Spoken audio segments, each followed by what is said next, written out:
The last decade of the 20th century has seen an explosion in communications technologies, such as local area networks and the Internet. Two of the companies responsible for helping to shape the network 90s were U.S. Robotics and 3Com. 3Com was a major supplier of hardware for local and area-wide networks, and U.S. Robotics was a leading manufacturer of modems and remote access hardware. By the mid-90s, competition in the field was intense, and both of these companies were continually struggling to find a competitive edge. Eventually, each company discovered that their combined strengths could potentially be greater than both of them could ever achieve separately. We became convinced that there was going to be a lot of consolidation in our industry. Companies were going to have to get together in order to broaden their technical capabilities. And we felt that we were better off leading that consolidation rather than following several years later. It all started in January of 1997, when executives from the two companies began to see the need to consolidate their resources. Because no one company in the industry could claim to provide end-to-end networking solutions, U.S. Robotics and 3Com could gain the edge they were looking for if they were to combine efforts. 3Com had a position in the marketplace that was very complementary to U.S. Robotics. We had very few areas in which we actually had competing products, and a lot of areas where customers had already installed our products, one from 3Com and one from U.S. Robotics, to complete a full network. So because of the good match of technology, very little overlap and strengths in complementary areas, 3Com was an ideal partner. Both companies also saw the potential for operational cost savings if they were to merge. Together, they could consolidate research and development, sales, and engineering resources. The companies also saw an opportunity for reaching critical mass. 3Com had a revenue base of around $2.3 billion. U.S. Robotics had a revenue base of $1.9 billion, but was faster growing. So although the separate companies were fairly strong, the merger of the two companies would create one of the largest corporations in the networking business, giving them a distinct advantage. Finally, the two companies felt they could complement each other's strengths and weaknesses. Basically, U.S. Robotics is a very customer-oriented, market-oriented company, behaved extremely aggressively. Technology was good, but we didn't lead with technology, we led with our relationship with customers. 3Com was an extremely powerful technical company basically built by engineers and focused on products, much more process-oriented than robotics. Once the executives at U.S. Robotics saw the potential benefits of forming an alliance with 3Com, they had to initiate some form of negotiation. And our CEO, Casey Cowell, called 3Com CEO, Eric Benamou, in early January of 1997 to broach the idea of discussing a strategic alliance or possible merger.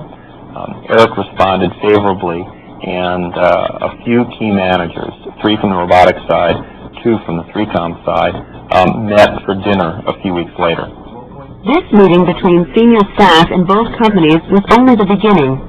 Extensive conferences and presentations within each of the companies were necessary to outline strategies and discuss details. The 3Com U.S. Robotics transaction was a stock-for-stock merger. And in this structure, the shares of the companies are exchanged for shares in a new entity. That new entity continued under the name of 3Com, but it was in essence a new company created out of the previous two. The structure legally and financially was a merger.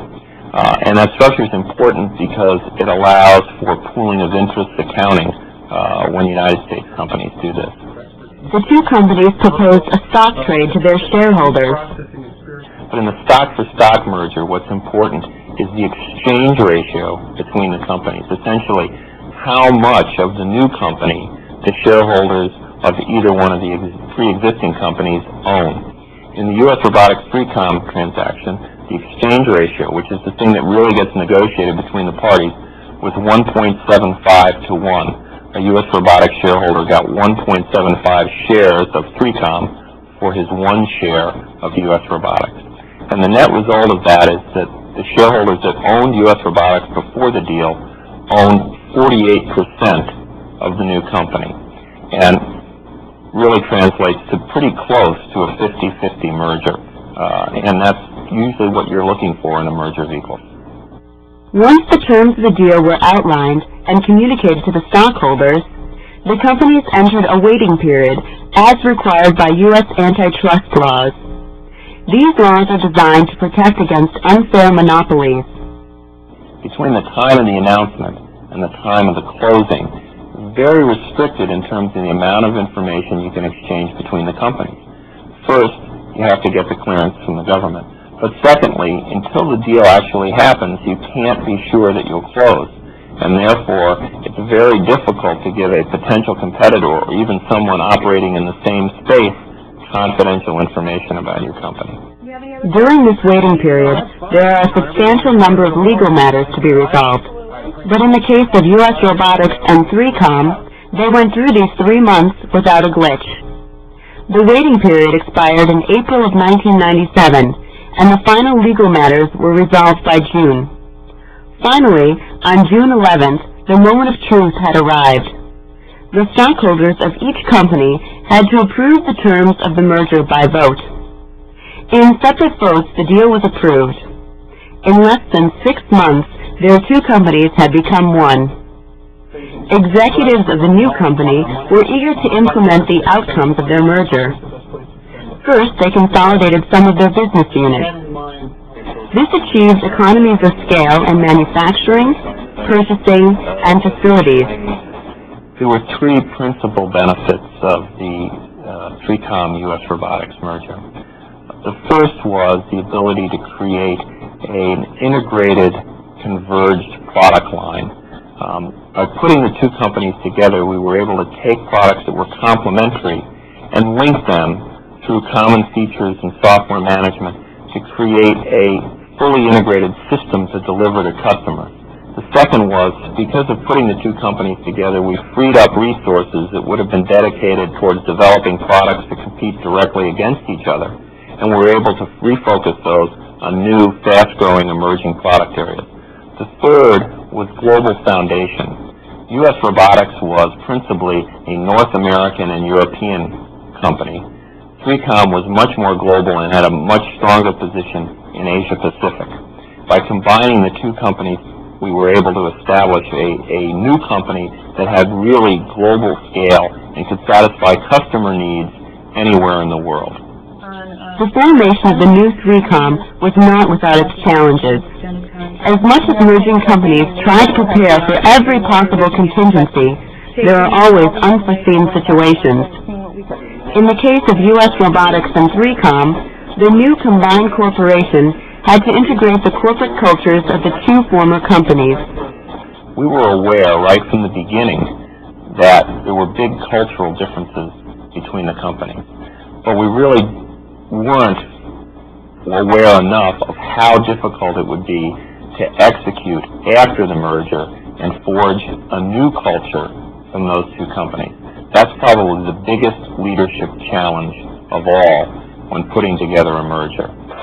Sometimes, regardless of the strategic advantages a merger can accomplish, market forces conspire to hurt the new company. Much of this has to do with timing, and is often unrelated to the merger's business model. The new 3Com, following the consummation of the merger in June of 1997, has struggled somewhat in the marketplace. Part of that is undoubtedly due to the difficulty of bringing 2 big companies together and establishing a new culture and a new entity. Part of it had to do with external market forces that really had nothing to do with the merger. No one knows yet how well the merger of U.S. Robotics and 3Com will work in the long term. No matter how it turns out, the strategic factors which precipitated the phone call between their CEOs in January of 1997 are still valid. And if market forces are kind, the new 3Com may even emerge as the leading player in the highly competitive networking market.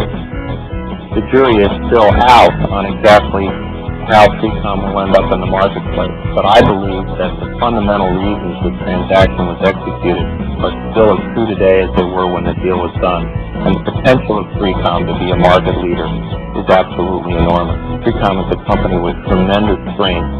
It's faced some difficulties, but it has the opportunity for a very, very bright future.